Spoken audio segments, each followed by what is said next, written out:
வணக்கம். இந்த வீடியோவில் த ஈஸ்ட் பேலஸ் அப்படிங்கிற ஒரு கொரியன் ட்ராமா, ஒரு பீரியாடிக் ஃபேண்டசி த்ரில்லர் அப்படின்னே சொல்லலாம். நெட்ஃப்ளிக்ஸில் இப்போ ஸ்ட்ரீம் ஆகிட்டு இருக்கு. அந்த வெப்சீரிஸை பற்றி தான் பேச போகிறோம். இந்த வெப்சீரிஸோட கதை என்னன்னா, ஒரு பீரியாடிக் முன்னொரு காலத்தில் அந்த கொரியன் கிங்டம் அங்கே வந்து ஒரு ராயல் ஃபேமிலி ஒன்று இருக்கு. பட் ஒரு 30 வருஷமா அந்த ஃபேமிலியில ஒரு இளவரசர்களை வந்து ஒரு பேய் வந்து போட்டு தள்ளிட்டே இருக்கு. எல்லா இலவசமும் சேர்த்துக்கிட்டே இருக்காங்க. அது ஒரு பேய் தான் வந்து போட்டு தள்ளுறது அவங்களுக்கே தெரியுது. அதுல இருக்கிற மன்னரை வந்து பாரு, உங்க குடும்பத்துல இருக்க எல்லாத்தையும் பாத்தியா, உங்க கண்ணு முன்னாடி உங்க போட்டு தள்ளிட்டு இருக்கேன் அப்படிங்கிற மாதிரி ஒரு பஞ்சாயத்து ஒன்று போயிட்டு இருக்கு. இத்தனைக்கு அவர்னாலையும் சரி யார் என்ன பண்றது, நமக்கு அடுத்து ஒரு வாரிசை அடுத்த பட்டத்து இளவரசனா வந்து நம்மளால வைக்க முடியல, இந்த மாதிரி கண்டினியூஸா இந்த மாதிரி ஆகிட்டு இருக்கு அப்படின்னு தெரிய வருது. அந்த பேய் அந்த ஊர்ல இருக்கிற அந்த குளத்தை சார்ந்து, அந்த நீர்நிலைகள்ல சார்ந்து இருக்கு. சரி, இந்த பேய் எப்படியாவது நம்ம அடக்கணும் அப்படின்னு ஆளுகள் எல்லாம் தேடுறாரு. எதுவுமே கிடைக்கல. அப்படிதான் ஒரு இடத்துல கதாநாயகன் அவரை தெரிய வர்றாரு, ஜாஃபின். அவர் வந்து ஒரு கிங்ஜூ. அவர் வந்து ஒரு கோஸ்ட் லேயர். அந்த பேயெல்லாம் ஓட்டுறவர் தான். அவருக்கு வந்து கோஸ்ட்டை பார்க்குற ஒரு ஒரு டேலண்ட் இருக்கு. ஏன்னா அவரோட அம்மாவோட ஒரு டைம் அந்த நீர்நிலைகளில் போயிச்சா இறக்குறப்போ செத்து பழச்சாரு அப்படின்றதுனாலையும், அதனால அதுக்கப்புறம் கோஸ்ட்டை பார்க்குற ஒரு சக்தி அவருக்கு கிடைச்சிருக்கு அப்படின்னு ஒரு ஹிஸ்ட்ரி இருக்கு. பட் அகைன் அதை தாண்டி அவர் ஒரு லேசியா அவர் பாட்டுக்கு அவர் உண்டு அவர் பழப்புண்டுன்னு இருக்காரு. அங்கே போயிட்டு இந்த கிங் இருக்காருல்ல, அவர் வலுக்கட்டாயமா அவரை பிடிச்சி தூக்கிட்டு வந்து இந்த பேய் எப்படியாவது நீ ஓட்டியே ஆகணும் அப்படின்னு அவர் அந்த கிங்டமே இருக்க வச்சு, பட் ஒரு கட்டத்துக்கு மேல தெரிய வருது அந்த ராஜாக்கும் இதுல சில பிரச்சனைகள் பஞ்சாயத்துகள் அவர்னால சில ஏற்பட்டிருக்கு. அந்த பேய வந்து இவரும் அடக்கம் போறாரு. வழக்கம் போல அந்த கயிறை கட்டிட்டு அவர் குளத்துக்குள்ள இறங்கி போறாரு. அங்க சில உண்மைகள் இவருக்கு தெரிய வருது. அதுக்கப்புறம் ஃபர்தரா அட்டாக்கும் நடக்குது. மிச்சம் இருக்கிற இன்னொரு சின்ன இளவரசன் மேல அவரெல்லாம் காப்பாத்தினாரா இல்லையா, பேய் எதனால வந்துருது, அந்த பேய்க்கும் ராஜாவுக்கும் பேய்க்கும் இவருக்கும் இந்த பேய்க்கும் ராஜாவோட ஒரு பொண்ணு, அது வேற வழியில வந்து ஒரு பொண்ணு, அந்த பொண்ணுக்கும் என்ன சம்மந்தம் அப்படின்றது நிறைய விஷயங்களை சுற்றி தான் இந்த ஒரு வெப்சீரிஸோட கதை நகருது. ஒரு 8 எபிசோடு இருக்கும். ஒவ்வொன்றும் ஒரு மணி நேரம் பக்கம் ஓடுது. 22 நிமிஷம்லேருந்து ஒரு மணி நேரம் பக்கம் எல்லாமே ஆவரேஜாக ஓடிட்டு இருக்கு. முக்கியமாக இதில் சொல்ல போனால் இந்த படத்தோட கதையாகட்டும், இந்த படத்தில் வர அந்த பிளேஸ் அட்மாஸ்பியரிக் இதெல்லாமே ரொம்பவே நல்லா இருந்ததுன்னு சொல்லலாம்.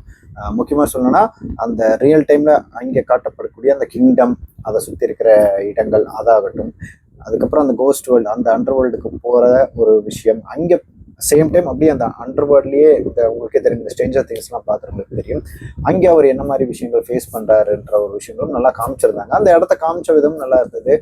இதுதான் அந்த ஒரு பேய், இந்த ஆத்மா, அந்த விஷயங்கள் காமிக்கிறதாகட்டும், அதை எப்படி அழிக்கிறாங்க, அதில் சுற்றி நடக்கக்கூடிய சில ட்ரிக்ஸு, அவங்களுக்கு உண்டான இந்த ரிச்சுவல்ஸ் இதெல்லாம் இருக்கும்ல, அதெல்லாமே கொஞ்சம் ஒரு இன்ட்ரெஸ்டிங் கான்செப்டாக இருந்தது.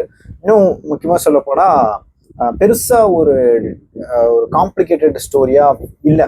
ஆரம்பிக்கும் போது ஒரு ஆரம்பிச்ச ஒரு 2-3 எபிசோட்லயே அந்த ஸ்டோரி போகிற ஃப்ளோவே ரொம்ப நல்லா இருந்தது. இன்னும் சொல்லப்போனால் ரொம்ப சிம்பிளாகவும் இருந்தது. நம்ம ரொம்ப உட்காந்து இந்த பார்க்கணுன்னா பிரெயின் எல்லாம் கசக்கி பிடிச்சு அந்த அளவுக்கு பார்க்குற மாதிரி இல்லை. இந்த ஸ்டோரி ஆரம்பிக்கிறதாகட்டும், ஃபர்தராக போகிறதாகட்டும், நம்ம ஊர் லோக்கல் சீரியல் லெவலுக்கு தான் அந்த மாதிரி போயிட்டு இருந்தது. அதனால கொஞ்சம் ஈஸியாக புரியிற மாதிரி இருந்தது. அந்த விஷயங்கள் கொஞ்சம் ஈஸியாகவும் அண்டர்ஸ்டாண்ட் பண்ணிக்கிற மாதிரி தான் இருந்தது. அகைன் ஆல்ரெடி சொன்ன மாதிரி இதோட விஷுவல்ஸ், இந்த கதை போகிற ஃப்ளோ, அங்கங்கே வரக்கூடிய இந்த த்ரில்லிங் ஃபேக்டர்ஸ், இதெல்லாமே இந்த வெப் சீரிஸ்க்கு ரொம்பவே ஒரு ஹைலைட்டிங் விஷயமா இருந்தது. கதாநாயகன் அவருடைய பெர்ஃபார்மன்ஸ், அவர் கூட ஒரு அசிஸ்டண்ட்டாக அவர் கூட வர ஒரு பெண்ணாகட்டும், இவங்களோட பெர்ஃபார்மன்ஸ் நல்லா இருந்தது. அந்த ஒரு ஃப்ளாஷ்பேக் ஸ்டோரி ஒன்று, அந்த யார் அந்த அது என்ன அவங்க அந்த சில சுற்றி நடக்கக்கூடிய சில எமோஷனல் காட்சிகளும் கனெக்ட் ஆச்சு. எல்லாமே இந்த சீரிஸோட பாசிட்டிவ் அப்படின்னு சொல்லலாம். நெகட்டிவ்ஸ்னா அந்த ஒரு 3-4 எபிசோடுக்கு அப்புறம் இந்த கதையில பெருசா ஒன்றும் ஒரு வித்தியாசமோ இல்லை புதுசாவோ அந்த கதை வேற ஒரு கட்டத்துக்கு போற மாதிரியும் ஃபீல் ஆகல. அதுக்கப்புறம் ரொம்பவே ஒரு போர் அடிக்கிற ஃபீல் தான் ஆச்சு. சொன்னோன்னா ஒரு 4வது எபிசோட்லேருந்து அப்படிதான் போயிட்டு இருந்தது. கடைசி ஒரு 2 எபிசோடு ஓரளவுக்கு இன்னும் கொஞ்சம் பெட்டரா அப்படி எனக்கு ஃபீல் ஆச்சு. பட் ஒவ்வொருத்தரும் ஒவ்வொரு மாதிரி இந்த வெப் சீரிஸ்க்கு நிறைய பேர் இந்த வெப் சீரிஸ்க்கு நல்லாவே என்டையராக ஃபயர் விடுற அளவுக்கு தான் அந்த வெப் சீரிஸ்க்குலாம் வந்துருக்காங்க. மேபி ரொம்ப அதிகமாக இது பேசப்பட்டதுனால பார்த்துட்டு இந்த மாதிரி வெப் சீரிஸ் இப்போ தான் பார்க்குறாங்கன்னு நினைக்கிறேன். மேபி நீங்கள் ட்ரை பண்ணலாம். எந்த மாதிரி வெப் சீரிஸ்னா, இதுக்கு முன்னாடி நீங்கள் கிங்டம் மாதிரி நீங்கள் வெப் சீரிஸ் எத்தனை பேர் பார்த்துருப்பீங்கன்னு தெரில. அதே கொரியன் ட்ராமா தான். கிங்டம்னு ஒரு ஜாம்பி வெப் சீரிஸ் இருக்கும். இதே கிங்டம் ஒரு பீரியாடிக் ட்ராமா ஒன்று இருக்கும். அதில் ஜாம்பி அவுட் பிரேக்கான எப்படி இருக்கும்ன்ற ஒரு கான்செப்ட் வச்சு ரொம்ப அருமையாக ஒரு 12 எபிசோடு 13 எபிசோடு தான் இருக்கும். கண்டிப்பாக வாய்ப்பு கிடைச்சா நீங்கள் அந்த ஒரு வெப் சீரிஸ் பாருங்கள். அது இதை விட பெட்டராக எனக்கு ஃபீல் ஆச்சு.